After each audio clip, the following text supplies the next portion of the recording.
नमस्कार, मैं हूं नीलू। तो इजराइल के हमले का जवाब अब हमास ने देना शुरू कर दिया है। हमास ने कई रॉकेट इजराइल पर दागे हैं। इधर अगर हुती की बात की जाए तो हुती ने भी मिसाइल अटैक किए हैं और इससे नुकसान काफी ज्यादा इजराइल को हुआ है। ऐसे में अब कहा जा रहा है कि जैसा पहले ही हमने आपको कहा था कि हमास चुप बैठने वाला नहीं है और इसी पर बातचीत करने के लिए मयंक मेरे साथ जुड़ गए हैं। मयंक, हमने पहले बात की थी कि देखिए जिस तरह से इजराइल के हमले लगातार गजा में या फिर हमास पर हो रहे हैं, उसका जवाब बहुत जल्द दिया जाएगा। और अब जब युद्ध विराम खत्म हुआ है, उसके बाद एक बार फिर से युद्ध शुरू हुआ है। ये एक पहला बड़ा हमला हमास की तरफ से इजराइल पर। देखिए, जो इंफॉर्मेशन पिछले 24 घंटे में आई है इजराइल से, उसके मुताबिक हमास ने एक साथ कई रॉकेट्स फायर किए हैं इजराइल के ऊपर। और जो अल कसम ब्रिगेड है, इसकी तरफ से कहा गया है कि तेल अवीव को टारगेट करके, इजराइल की कैपिटल को टारगेट करके जो है ये रॉकेट्स फायर किए गए हैं, जिसमें कि इजराइल का दावा है कि 2 रॉकेट्स गिरे हैं। इजराइल की तरफ से कहा कि 2 रॉकेट्स गिरे हैं, एक को हमने जो है वो डिस्ट्रॉय कर दिया हमारे एरो डिफेंस सिस्टम ने।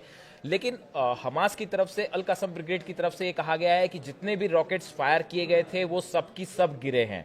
2 रॉकेट्स गिरने की बात तो इजराइल भी स्वीकार कर रहा है। तो इससे ये बात साबित है कि भाई ये हमले अटैक हुए हैं। अब अभी इजराइल को कितना नुकसान हुआ है ये इंफॉर्मेशन अभी बाहर आनी बाकी है। ये अक्सर जैसे हम भी बात करते हैं कि इजराइल में कितना नुकसान हुआ, वो 1-2 दिन बाद पता चलता है। लेकिन ये बात तय है कि अब हमास ने भी जो है जवाब देना शुरू कर दिया है। और जिस तरह से रॉकेट्स फायर हुए इतने बड़े अटैक के बाद, ग्राउंड ऑपरेशन इजराइल कर रहा है, लेकिन उसके बाद भी हमास की तरफ से तेल अवीव को निशाना बनाते हुए हमले करना और उसमें रॉकेट्स गिर भी रहे हैं, इससे एक बार फिर इजराइल का जो डिफेंस, एरो डिफेंस सिस्टम है या फिर आयरन डोम है, इसको लेके फिर से सवाल खड़े हैं कि भाई रॉकेट्स गिर रहे हैं। तो एक तरफ तो हमास ने एक बार बड़ा हमला किया, आपने ठीक कहा कि जो इजराइल ने सीज फायर के बाद ये हमास का पहला बड़ा हमला था।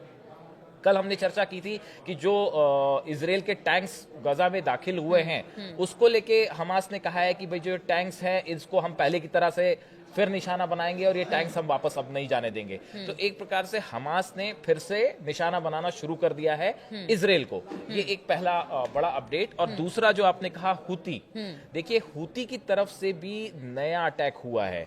हम पिछले अटैक की बात नहीं कर रहे। अगर जो इंफॉर्मेशन सोशल मीडिया में आ रही है उसके मुताबिक 48 घंटे में 3 बार हाइपरसोनिक मिसाइल से हुती ने इजराइल पे हमला किया है। देखिए गुरुवार, कल जो बीता गुरुवार है, इसमें जैसी खबरें आ रही हैं कि 2 बार हुतियों ने जो है वो हाइपरसोनिक मिसाइल्स जो है वो इजराइल के ऊपर दागी है। और देखिए हुती की तरफ से जो बयान दिया गया, एक पहला हमला था जो गुरुवार को सुबह के समय किया गया। इसमें हुती के जो सैन्य प्रवक्ता हैं याह्या सरिया, इनकी तरफ से कहा गया कि मिसाइल तेल अवीव में बेन गुरियन हवाई अड्डे को निशाना बनाकर एक विशेष सैन्य अभियान चलाया गया। यह अभियान एक हाइपरसोनिक बैलिस्टिक मिसाइल द्वारा चलाया गया और सफलतापूर्वक अपने लक्ष्य में सफल रहा है। हुती का कहना ऐसा है कि थर्सडे की सुबह हमने बेन गुरियन एयरपोर्ट जो है इजराइल का, उसको टारगेट किया। मिसाइल, हाइपरसोनिक मिसाइल वहां पे गिरी भी है, ऐसा हुती का दावा है। जबकि इजराइल का कहना है कि एरो डिफेंस सिस्टम ने उसको ध्वस्त कर दिया। लेकिन यह भी अपने आप में सोशल मीडिया में एक चर्चा का मुद्दा है कि क्या arrow defence system ballistic missiles को रोक सकता है, हाइपरसोनिक मिसाइल को रोक सकता है या नहीं, ये अपने आप में एक चर्चा का मुद्दा है। उसके बाद देखिए इजराइल की जो एयरफोर्स है उसकी तरफ से भी एक इजरायली सेना की तरफ से एक बयान आया कि कुछ समय पहले कई क्षेत्रों में बजने वाले सायरन के बाद यमन से छोड़ी गई मिसाइल को वायुसेना ने इजरायली क्षेत्र में प्रवेश करने से पहले रोक दिया। ये गुरुवार की शाम का बयान है।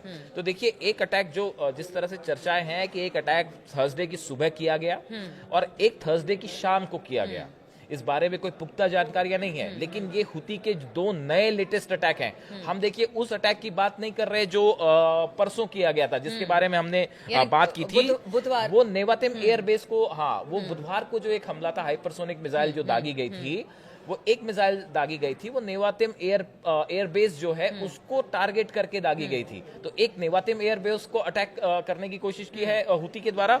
और ये नए अटैक है जो बेन गुरियन पे हुती का दावा है। और हुती पहले ही कह चुका है मयंक कि देखिए हमारा टारगेट इजरायली जो आवाम है वो नहीं है, एयर बेसिस है, एयर बेसिस है सेना है और वहाँ के इसीलिए टारगेट। एक के बाद एक एयर बेसिस पर ही हमला हुती की देखिए तरफ से हो अब रहा है। हाँ, अब देखिए जिस प्रकार से हमास ने ये रॉकेट्स फायर किए हैं, हुती लगातार अपनी मिसाइल्स फायर कर रहा है, तो इसराइल एक बार फिर जो है, इसराइल में सब जगह मतलब 48 घंटे में ये 2-3 बार ऐसी सिचुएशन बन गई है कि लगातार सायरन बजने लगे और मिसाइल्स को लेके पैनिक था कि भाई कहीं पे भी हमला हो सकता है, कहीं पे भी नुकसान हो सकता है। तो इसराइल में एक प्रकार से पैनिक है। अब दूसरी चीज देखिए, आप हुती ने जो है वो अमेरिका के ऊपर भी लगातार हमले शुरू कर दिए, बजाय बावजूद और इसके शुरू कि क्या करते अमेरिका हैं, वो तो कर ही रहा है हाँ, अब टारगेट। देखिए अभी जो है अमेरिका का जो MQ-9 रिपर ड्रोन है, हाँ। जो कि एक बहुत ही टेक्निकली Costly और एडवांस्ड और कहते हैं, कॉस्टली है। बताया जाता है कि 3.2 करोड़ डॉलर्स हाँ। का जो है वो ड्रोन है। एक ड्रोन को मार गिराने का दावा हुती ने किया है।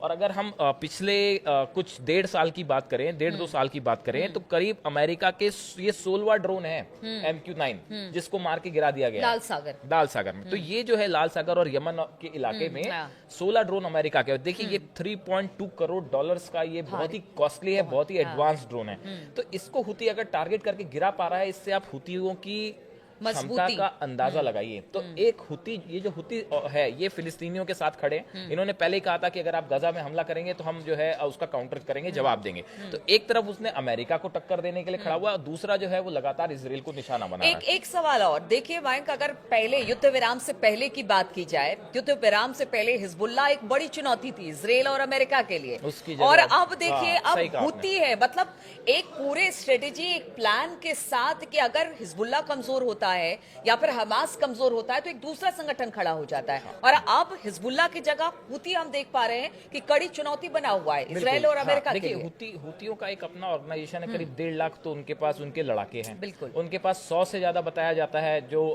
खुफिया जानकारियां आती हैं कि 1000 से ज्यादा, 100 नहीं, 1000 से ज्यादा उनके पास हाइपरसोनिक और बैलिस्टिक मिसाइल्स हैं। अब ये बैलिस्टिक मिसाइल्स ईरान से आई हैं, रूस से आई हैं, वो एक अलग बात है, लेकिन उनके पास 1000 से ज्यादा मिसाइल्स हैं। और अभी जो उन्होंने प्रदर्शन किया था सना में, वो तो देखते ही बनता था। तो देखिए कुल मिला के ये अमेरिका और इसराइल के लिए बड़ी चुनौतियां हैं, इसमें कोई शक नहीं है। इसराइल अपनी तरफ से काउंटर कर रहा है, दोनों को जवाब दे रहा है, अमेरिका भी अपनी तरफ से लेकिन अभी काउंटर तो कर ये रहा है। छोटे छोटे हमले हैं।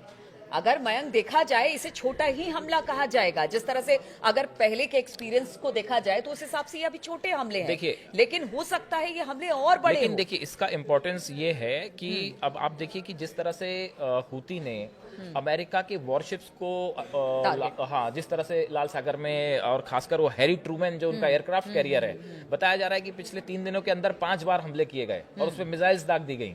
कितना नुकसान हुआ वो पता नहीं। तो ये सब तब हो रहा है जब अमेरिका लगातार ये स्ट्राइक कर रहा है। तो आप एक तरफ हुती जो है वो इसराइल तक जो है तेल अवीव तक उनकी मिसाइल्स पहुंच रही हैं। इसराइल के एयरबेस को निशाना बना रहा है, अमेरिका के वॉरशिप्स को निशाना बना रहा है, उसका ड्रोन गिरा दे रहा है। और अब हमास ने भी इसराइल पर रॉकेट दागने शुरू कर दिए हैं। अगले आने वाले कुछ दिनों में देखिए, हमने पहले भी आशंका जताई थी कि इसराइल के ऊपर जो है बड़ा हमला हो सकता है। तो अब ये कितना रूप देगा, कल ही कहा था हमने, कल ही कहा था इस हमने, बात को, ये हाँ। कितना बड़ा रूप लेगा, ये वॉर किस बड़े स्केल की तरफ जा रहा है, ये 1-2 दिन में साफ होगी बात। बिल्कुल, तो ये 1-2 दिन में एकदम बिल्कुल पूरी तरह से साफ हो जाएगा कि आखिर हमास और हुती किस तरह से अमेरिका और इजराइल के लिए चुनौती बने हुए, क्योंकि हमले अब हमास की तरफ से भी शुरू हो गए। क्योंकि देखिए, आप कब तक किसी पर हमले करेंगे और उसके जवाब में कोई कब तक चुप बैठेगा। तो हमास ने अब पहला हमला किया है और कहा जा रहा है कि आगे आने वाले दिनों में इस तरह के हमले बढ़ेंगे, युद्ध की स्थिति और भयंकर होगी। इस खबर पर लगातार हमारी नजर बनी रहेगी। आप बने रहिए हमारे साथ।